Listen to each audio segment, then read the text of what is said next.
Hardly a month ago, a 20-year-old came within an inch of assassinating a former president of the United States. I mean, if the bullet goes an inch the other way, I mean, it might be something we've never seen before. The incident rattled the world for about a week until it was eclipsed by the next plot twist in the ongoing reality TV spectacle that is US politics. The Hawktua girl has held the public's attention longer. Spit on that thing, you get me? It's becoming increasingly evident that we'll never get a clear picture of Thomas Crook's motivations, a guy with almost no digital footprint, ambiguous political leanings, and a search history that indicates interest in targeting both Biden and Trump. So, we walk away with a familiar narrative. A lonely, bullied kid, isolated and powerless, abandoned and politically disillusioned, feeling life was meaningless, lashed out. He was always alone, he was always bullied, every day. This diagnosis is nothing new. For centuries, philosophers have cautioned about the alienating effects of modernity, from Rousseau's concerns about social fragmentation, to Nietzsche's warning about the death of meaning, to Heidegger's critique of technology. And today, these themes continue to resonate in the stories we tell ourselves about ourselves, from the disaffected hacker in The Matrix, to the careerist without meaningful connections in Up in the Air, to the intimacy-starved tech worker in Her. But if there's one film that best represents our futile efforts to address modernity's discontents, it's undoubtedly Fight Club, based on the book by Chuck Palahniuk. Celebrating its 25th anniversary this year, few movies so vividly capture why the story of Thomas Crooks is one that we tell ourselves over and over again with no good solutions. So let's revisit this stone-cold classic to see why we fail so hard at escaping the cycle of disillusionment and radicalism. Things you own end up owning you. Let's dive in. But first, a quick recap. Fight Club follows an unnamed narrator suffering from insomnia and a soul-crushing sense of purposelessness. His only comfort comes from experiencing vicarious desperation by crashing support groups for ailments he doesn't have. His relief is briefly thwarted by a fellow charlatan named Marla Singer, but they strike up a deal to split nights. On a business trip, he meets the charismatic soap salesman Tyler Durden. When his apartment mysteriously burns down, he moves in with Tyler at his dilapidated house on Paper Street. Together, they find a new outlet for the narrator's angst, Fight Club. Fight Club spreads like wildfire, Tyler starts a relationship with Marla, and eventually Fight Club morphs into Project Mayhem, a global movement committed to acts of vandalism. The narrator soon discovers that he and Tyler are the same person, two halves of a fractured psyche. When he learns that Project Mayhem aspires to blow up credit card company headquarters, he tries to stop the plan and save Marla. The narrator succeeds in ridding Tyler from his mind, but not in foiling his scheme. He holds hands with Marla as the buildings fall. The end. Much has been said about the cultural significance of Fight Club over the last 25 years, having been interpreted through a variety of lenses like masculinity, anti-capitalism, mental health, etc. And while these are all solid takes, I've found that there's a striking overlap between Tyler's prescription for overcoming modern society and the early work of French philosopher Georges Bataille, who in the 30s had some pretty wild ideas on how to rediscover an authentic existence. And the key to this connection lies in this subtle, often overlooked part of the film. Efficiency is priority number one, people, because waste is a thief. Here, the narrator subtly dismisses the notion that waste is a bad thing because, according to Bataille, embracing waste, or what he also called expenditure, was essential to combat a meaningless life. Bataille argued that reason, a central value of modernity, creates what he calls a homogeneous society, a stifling social order where norms are rigidly codified and controlled, thereby suppressing the dynamic, heterogeneous, and intense aspects of human experience. The narrator's world is one such homogeneous society. His job is so meaningless, his daily interactions so tedious, his coworkers so uniform in their facelessness, that every day is a distant, blurry copy. Everything's a copy of a copy of a copy. Crushed by existential despondency, he's even lost the solace of sleep. The men around him, too, are deeply repressed and emasculated. He goes to a support group for men who have literally lost their manly parts. We're still men. Yes, we're men. Men is what we are. His friend Bob has grown boobs, and one man has been literally cuckolded. She had her first child last week with her your new husband? Bataille claims that the predominant value of a homogeneous society is commodity exchange, in which all social action is reduced to its potential for profit. Before meeting Tyler, the narrator's purpose for living was entirely wrapped up in his condo, ordering the best furniture, collecting the snazziest clothes, having the top appliances. Just a little bit more, and he could have been complete. I had it all. I had a stereo that was very decent, a wardrobe that was getting very respectable. I was close to being complete.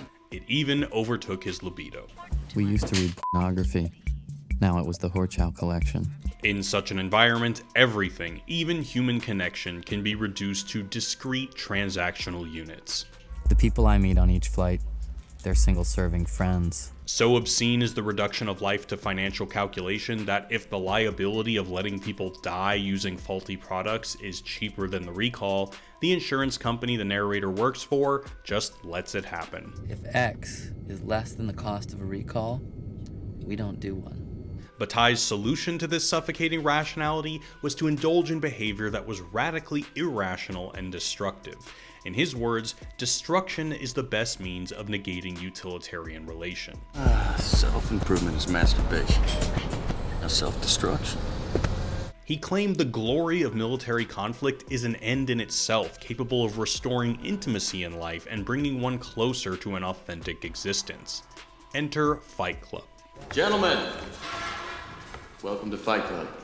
Tyler and the narrator invigorate a homogenized generation by casting away the stifling obsession with advancement and embracing the senseless frenzy of getting punched in the face. Can I be next? By transgressing conventional norms, they reconnect with their more instinctual selves and forge a community based not on material competition, but a shared primal recognition of the limits of human existence. You weren't alive anywhere like you were there. For Bataille, war and conflict were indispensable in dissolving the fragmentation of modern populations, that this lack of conflict left them spiritually restless. We have no great war. Our great war is a spiritual war. Tyler reintroduces what Bataille called heroic values like struggle, cruelty, and risk that he deemed the cure to modern society. Afterwards, we all felt saved. But it wasn't just important that these transgressions were destructive, but also that they were purposeless or wasteful. Efficiency is priority number one, people. Because waste is a thief. Unlike the narrator's co-worker, Bataille did not believe waste is a thief. On the contrary, he saw the capacity to engage in non-productive, even destructive activities, sacrifice, potlatch, violence, as an essential aspect of pre-modern societies that modernity had tragically suppressed. These acts provided a desperately needed injection of vitality to social life. Tyler's liberating MO seems to be the pursuit of gratuitously senseless acts, whether that be hitting golf balls at the neighbors or beating your buddy to a pulp. When the fight was over, nothing was solved, but nothing mattered. The House on Paper Street embodies this embrace of wasteful irrationality, a proper hole where everything sucks, shoddy electricity, brown water, leaky ceilings. It's the ultimate symbol of their rejection of utility. Bataille argued that a potent expression of wasteful expenditure was found in profound loss. Only catastrophe can satisfy certain primal needs that we've lost touch with. The greater the loss, the more that activity can take on its true meaning. By experiencing a proximity to loss via support groups, the narrator regains the ability to sleep. Losing all hope was freedom. And at one point he prays for a plane crash because at least it would feel meaningful. But those are just baby steps towards loss. Tyler pushes him over the edge. First, he burns down the narrator's apartment to liberate him from the grip of material possessions. I'm the liberator who destroyed my property, has realigned my perception. And later, Tyler deliberately crashes their car to feel a quote, near-life experience. We just had a near-life experience. Such is also the case of Raymond K. Hessel, the gas station attendant who gave up on veterinary school. Only through the threat of profound loss does Raymond break free of his numb existence and remember what it means to be alive. Tomorrow will be the most beautiful day of Raymond K. Hassel's life. His breakfast will taste better than any meal you and I have ever tasted. By prioritizing rationality, productivity, and comfort, modern society has dulled our senses and severed us from meaning. The only way to break free is intense, wasteful transgression. This is the lesson of Tyler's chemical burn. It's only after we've lost everything that we're free to do anything. Ultimately, this wasteful action would coalesce into what Bataille called an ecstatic community, a collective forged through shared transgression, just like Fight Club. This group would be bound by modes of social practice that yield no return, whether that be demagnetizing videos at the video store, starting fights with people and losing, or replacing safety information cards with absurd ones. This shared experience of the irrational, Bataille believed, could revitalize social life and reawaken a sense of belonging that had been lost. He also recognized that a strong, charismatic leader could embody the values of the community and serve as a catalyst for collective transgression, but he also had reservations. He's a great man. Do you know about Tyler Durden? There was a risk that the figure could become an object of fascination, leading to the surrender of individual autonomy and a return to homogeneity. And that's exactly what happens to Project Mayhem. A movement that began as a rebellion against a society that flattened everything into mundane sameness ends up going even further in annihilating individuality within its ranks. But instead of a diffuse network of corporations and advertisers dictating behavioral standards, it's a single figurehead.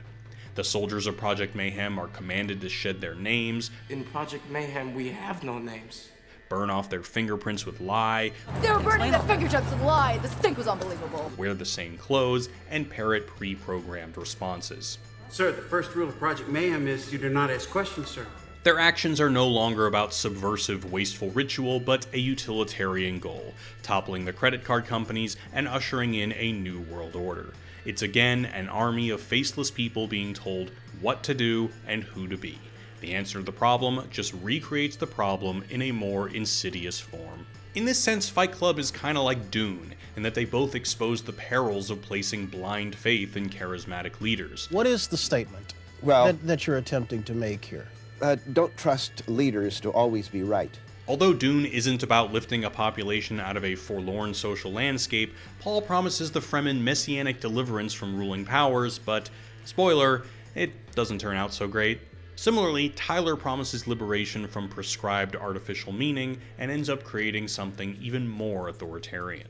So, how should we read the ending? Is it a tragic warning about radical ideas? Is it a subversive, celebratory rejection of the status quo? Well, it's important to remember it's a dark comedy, and for me, the ending is a satirical jab at our utter ineptitude at addressing the spiritual void of modernity, a critique that remains depressingly relevant today. In more vulgar domains of cultural discourse, there's an attempt to suggest that these issues with disaffection are exclusive to people of a particular political persuasion. Some paint it as a problem unique among the cultural left, adrift in a sea of nihilism, disconnected from tradition, and prone to blatantly bad ideas and misery. Or alternately, it's painted as a right-wing phenomenon, where a bunch of neckbeards can't cope with the world shifting away from their interests and the resulting perceived loss of status. But truth is, what's been called the Faustian spirit of modernity, or the untethering of social and spiritual bonds due to the relentless pursuit of advancement, is a universal problem. Historically, attempts to address the modern condition have come from both the left and the right. In his book, The Seduction of Unreason, historian Richard Wolin chronicles the similarities between the postmodernists of the French left during the 60s and 70s and the counter-revolutionaries of the German right in the 20s and 30s. Wolin criticizes a lot of the same strains of left thought that Jordan Peterson does, but rather than Peterson's claim that they were Marxists, Wolin argues that they were Nietzscheans. Both the left-wing flavor of fascism that Wolin identifies in early Bataille and the right-wing flavor that led to World War II addressed the same anxieties about loss of meaning, and both came up with a lot of bad ideas. But it would be a mistake to think that we, unlike the men of Fight Club, are immune to the seduction of such ideas, hindsight or not. Take, for example, Martin Heidegger. Despite being an unrepentant National Socialist till the day he died, He's nevertheless one of the most influential thinkers of the 20th century, and his critique of modernity remains undeniably compelling.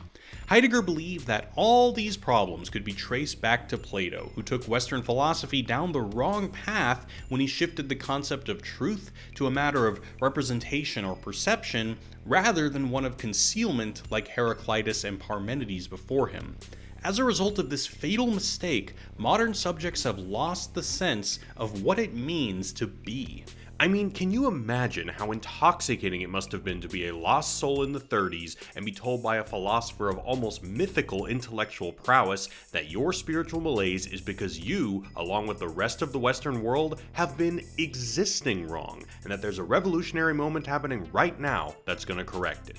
Now, the point is not that we ought to sympathize with people who fall in line with regimes like Project Mayhem or the Third Reich and understand what they were dealing with. No. On the contrary, the point is that we're all seriously flawed individuals who are not so great at organizing societies in a way that accommodate these flaws, so we better be very aware of the ways that revolutionary figures and radical ideas can promise us a way out of these very real issues. Pretending the problems aren't real, or that only your less noble tribal enemies are vulnerable to them, just ain't gonna cut it. Walter Benjamin once said, "As long as there is still a beggar, there is myth," suggesting that so long as there are troubled people trying to make sense of their place in the world, there will be a need for stories that provide meaning to our struggles. But I think you can also say that so long as there are myths, the beggar, or the society's ailments, are laid bare.